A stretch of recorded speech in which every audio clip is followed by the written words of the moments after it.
Casey. And I'm Shireen, and you're here watching The LOVIN Show. Stay tuned to see who we're going to speak to next.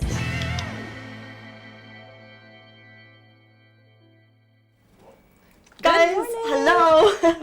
Welcome to The LOVIN Show. I'm Casey. And I'm Shireen. And we are here with the one and only Manal Rostom. Hi, everyone. Manal, thank you so much for joining us. Thank you for having me. I mean, recently we've seen you everywhere. You've been part of the Nike campaign, you've been part of the Instagram campaign, and you've been to base camp. Tell us, where does it all start? Tell us, what's going on? Okay, so first of all, thank you for having me. Always great to speak to Loving Dubai. And you guys' support has been incredible. After every single achievement, the first account that pops up, the notification is always Loving Dubai. So thank you. I appreciate you a lot. No problem. Easy. So basically, last year we won the Community Leadership Award, the Facebook Community Leadership Award by Facebook, which basically aimed to empower community leaders who have created groups and communities and build them up in such a way to empower minorities around the world.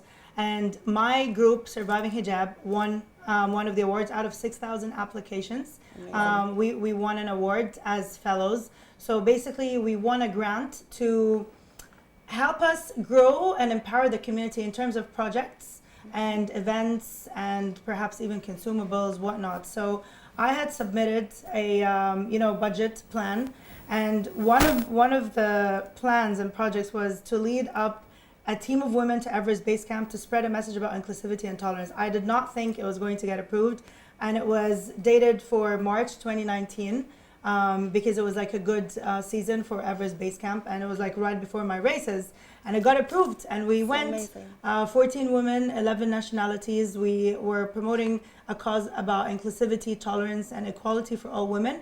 You did not need to be covered or Muslim to join, but rather just empower a woman's choice to exercise faith in whichever way she wants to. So that was, project one for 2019. So amazing. So we were just wondering, how did the prep for that come about? Preparing all the women for the trek, because it wasn't an easy feat. Look, we were very, first of all, we had to, of course, release our criteria, because I also released a competition where I wanted to sponsor 2 girls, just so, build up the hype around it as well. And then the project or the trip was open for everybody to join. Yet you need to understand that you need to be athletic, you need to train. And we released it in January, which gave them ample time to train. You can prepare for Everest Base Camp in 2 months you're ready. You just have to make sure that you're doing cardio, a little bit of strength training, a lot of stair climbing. Even if you're on the 42nd floor, we just tell you to take the stairs once a day. That's a part of your prep. Wow. We got about 32 applications and entries. And I picked one girl from Lebanon and another girl from Jordan, but she's based here. And basically they had to submit a 2-minute video about why they feel like, one, they belong to the community, and 2, why they believe that they earned this trip, Yeah. And that's it. So we announced the winners on 14th of February.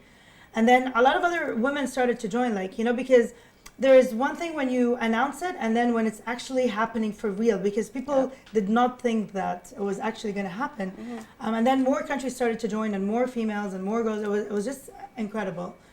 We had, of course, a lot of drama. It wasn't all butterflies and, of course, because imagine 14 women with different different personalities and different attitudes and different impressions about what they want to get out of this trip, of course, because not everyone's objective was aligned to yours.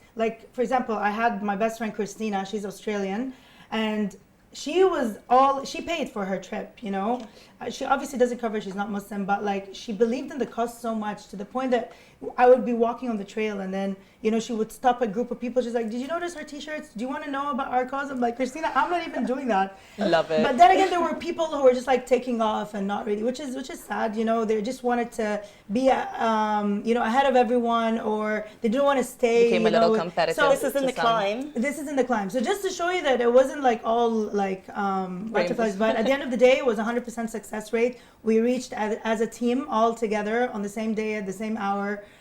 Everybody made it, even the ones who were struggling. we managed to manage them basically, and I'm very, very, very proud of this accomplishment. That's amazing, and it was amazing to watch like the Instagram and seeing the joy at the end. It was so cool. You guys reposted that, course. yeah. Thank you. But like to go right back to surviving hijab, which you and a community have grown to over 600,000 people on Facebook.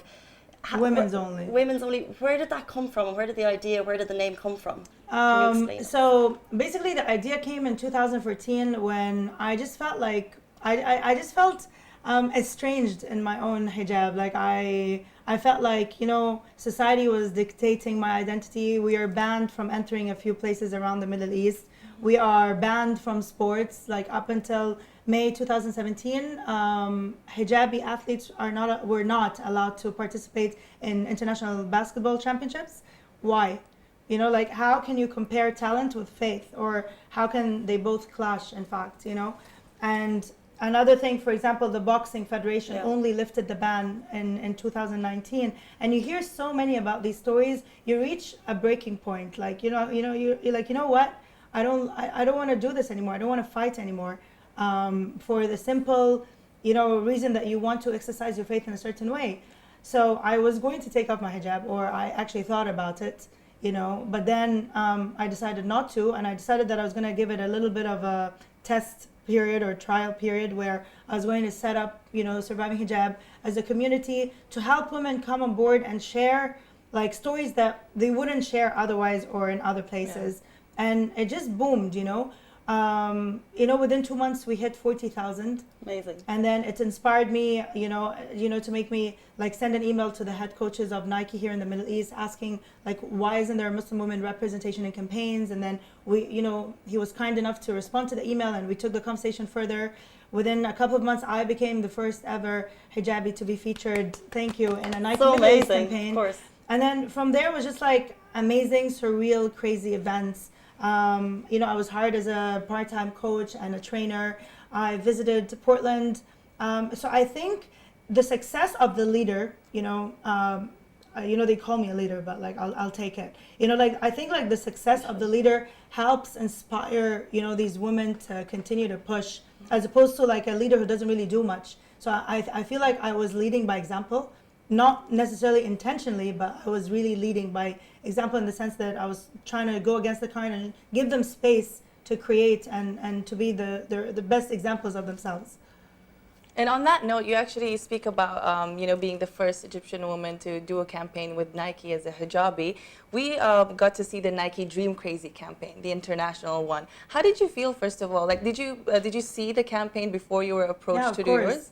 Like, look, like I grew up, everyone was always saying like, Manal, you're so crazy. Like you're crazy. You're gonna do this. You're crazy. You're gonna climb a mountain and then run 2 marathons back to back. You're crazy. You've just finished base camp and you're doing Boston and London. You're crazy. So this crazy, has always been a part of like, my identity, and I was so proud of it for the longest time. Like I didn't care, but then Nike came out and said, if crazy is gonna like get all these people and all these women to do all these crazy things, then fine, and then I found out that I was gonna be a part of this campaign, and honestly, it's like the dream inside the dream inside the dream, because I don't want to pretend like it's just another campaign. No, it's not. And like I say in the video, I'm not an Olympic athlete. I don't have much future being an Olympic athlete. Even I'm 39 years old. And I always say I'm the girl next door who's just in love with sports. Yet Nike, chose me to be a part of the campaign. I found out when I was on Everest Base Camp. I got a message, from Riham, who manages the communications there, and she's like, "How do you feel about being featured?" I was like, "What do you mean? Like, I think that's the perfect timing to find something out. Yeah, like that. Keeps you going. It's definitely like the dream inside the dream inside the dream. And it comes with a lot of responsibility now that the message is out there to so many girls. And the journey really stops being just about you, and it's about what you're going to do to continue to inspire, whether you're able physically, emotionally, or even financially. I'm going to have to get these goals achieved and done, because I can't go out, on a global level and send out a message that I want to be the first Egyptian to finish all 6 majors and 7 world highest mountains and then slack. There's no room for that. And that scares me, because sometimes I do want to slack, but there's no room for that anymore, And that I feel is like the pressure aspect of it, of being like, like featured in such a massive giant campaign like Nike's doing Crazier. So it's funny that sorry, you want to go ahead? It's funny that you mentioned that because we actually wanted to ask, is there a plan in place to actually now achieve what you said you wanted to with the Nike Dream Crazy campaign? Okay, so basically, the last question was like, so what's crazy for you? And like, what's your crazy dream? And for people who have been following me, Richard is obviously like a great fan and always supporting me. But like, one of my major dreams is to complete all 6 major marathons. This is like the primary goal. I've done 5 out of 6. Oh. I still have 1 left, which is in March in Tokyo. So I'm just trying, to stay calm and patient until they open the entries, and then I'll try to either get sponsorship for it or, get a charity like perhaps bib. The mountains are tricky because they are extremely expensive. I've done 2 out of the 7. Okay. At the moment, I know this might shock a lot of people, but I actually do not have sponsors who will come on board and support, the mountaineering journey. Sponsors, are you listening? I hope someone is going to come out there, and there is a plan. So basically, I'm trying to get sponsorship to climb the highest mountain in Asia, Karstens Pyramid in Indonesia, in October for my 40th birthday. So let's see how that will go. And then maybe Aconcagua, which is the 2nd highest mountain in the world, in December. But please do not hold me up for that. I mean, this is what I'm hoping for. Like if I can sort out the money, I'll do it. If not, then I'm gonna have to wait. And this is why it's taking me so much longer to achieve the mountains as opposed to the marathons, because the marathons, you jump on a plane, you sort out your hotels, and there's so many hotels that have been extremely kind to me and sponsoring my stay while I'm there.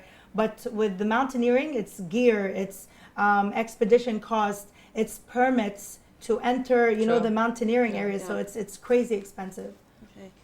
And what do you kind of mentioned? I just want to correct, before, yeah. So when you guys posted yesterday, you were saying that I hope to achieve all this by 2020. This is an error, because I know that you got it from a previous article. So I was hoping to finish the 6 majors hopefully by 2020. The 7 mountains, if the sponsors are like watching, they're like, okay, we want her, and maybe by 2021, maybe. But definitely not 2020 for the mountains, definitely not. Well, let's make the Nike Crazy Dream happen for sure by 2021. Yeah, exactly, inshallah. You mentioned before that like there's no room for error here. What would you say to people who have like young girls in the region who have crazy dreams? Is there like solid advice you can give them for their crazy dreams? Look, I'm actually, in conversations at the moment with a very good friend of mine who wants to, climb, a mountain, but then the parents are always extremely, scared, extremely worried. They don't understand why we want to go off to do what we do. And I feel like this is a major block in our careers and in our goals and achievements in terms of Arab kids, or perhaps even kids worldwide. I'm not sure, but I see that this is a phenomena that's mainly established in the Arab world. Like, what do you mean you want to like climb a mountain? Like, what are you going to get? Even my mom, I mean, after all these accomplishments, she still asks me, like, when are you going to stop? Really? Yeah, like, she doesn't get it. Like, even though I'm all over the news, or, there are all these press releases celebrating my, accomplishments. And being an inspiration to women everywhere. Thank you. But then for her, it's like, when are you going to, like, settle? And when are you going to stop? Like, this is dangerous. The socio-cultural, traditional. Yeah. Exactly. So my message is just for parents to just really let their kids express their full potential via academics or via sports or via art, whatever they see themselves excelling at, just let them go. They're not harming anybody. They're not harming themselves, most importantly. I mean, come on, imagine you had to deal with like a kid as a drug addict who was like deeply addicted to drugs. How would you deal with that? Yeah. So I would just like really advise and encourage parents to let their kids live their utmost potential in terms of achievements and expressing their love for their passions. Thank you so much for that. We've got a segment, a fun one, where it's called Tell Us What You Really Think, where Casey and I are going to be giving one word each, and you just have to respond and give us the quick fire. Okay, cool. It could be a word as well, or whatever thought comes into your head. So, you want to start? Okay, social media. Wait, what am I doing? Like So we'll say a word, and you have to give us a brief thought or a brief response. In one word? It can One be word one or or 3 more? words, just your quick idea Whatever of comes what to we mind, say. really. Okay. The reaction. Social media, hot and cold. Mo Salah. Oh, my love. I had to. Oh, my love, of course. He's like the king of my heart. The king. I Yeah, love that reaction. the king of my heart. Running outdoors in summer. Just do it. Just do it. We On love point. it. Dubai. Loving Dubai. Always. Coffee? Deprived at the moment, so I'm totally decaffeinated, but yeah, like I miss it a lot. Facebook groups. Empowering. Mindfulness. Need to do more of that. Wow. Yeah. We're learning things, you guys. Aladdin. I still need to watch the movie. We're going with my friend, so yeah. You're going. Love in Dubai. You guys have been great support, and I love what you do, and you're so authentic, and you know, you've been supporting me since a long time, way before anything happened, so I really, really appreciate you. And you know, it's not just a brand that I work with, but you know, you guys are my friends and family, so thank you. Thank you. Thank you. It's definitely not about us. We're about the people of Dubai, and you're a very, very Thank you. easy person to support. So Thank you. Exactly. You're amazing. For good reason. Thank you so much. Thank you so much for Thank joining you. us again, Manal. And again, you guys, please support Surviving Hijab. Yeah, so guys, we are on Instagram at Surviving Hijab, so that's one word. If you're a sponsor and interested to like, you know, jump on board, it's Manny Rostom. I'm available 24/7 on social media. Let's get her to the 7 marathons, 8 summits. Six marathons. 6 marathons. Well, 6 marathons is sorted, let's say, but it's the mountaineering that I need most help with. And you will be the first Egyptian to do so once you've done Female. it. Female Egyptian. Yeah, but I'll be the first Egyptian to combine both challenges. Exactly. There we basically. go. Yeah. There we go. Hopefully. Fingers crossed. So that's it for us for the LOVIN Show this week. Thank you again for joining us. And that's Casey and I signing off. Thank you so much. The full clip will be on Instagram tomorrow. Yep. Thank you. See you. Thank you, Manal. Thank Bye. you. Thanks.